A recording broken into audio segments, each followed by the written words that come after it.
Почитувани граѓани, почитувани представници на медиумите. Периметарот на Мицковски ја доведе Македонија во ранг со Сомалија. Последната одлука на САД е Македонија да биде опфатена во суспендирање на обработката на визи заедно со уште 75 земји, меѓу кои Сомалија, Сирија, Гана, Руанда, Бутан, Нигерија, Иран, Русија. Минатата година САД ги зголеми царините кон Македонија. Сега од 21 јануари САД ќе ја суспендира и обработката на визи.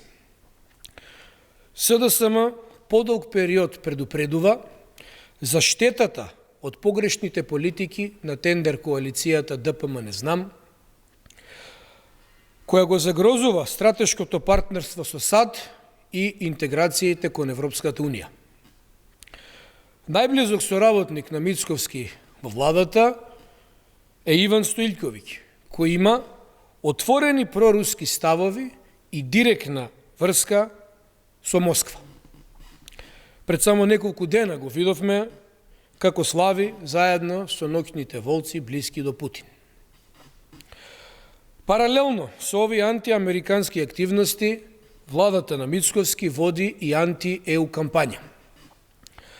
Се продуцираат намерни судери со соседите Грција и Бугарија, се отвараат затворени прашања, се измислуваат изговори, за да се оправда изолацијата и блокираните преговори. Не се спроведуваат никакви суштински реформи, владата води анти-ЕУ и антиамериканска политика, што ја води Македонија кон целосна изолација. Паниката е голема.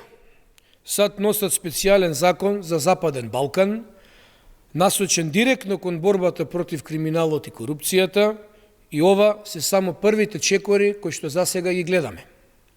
Следуваат и црни листи, се најавуваат и можни санкции.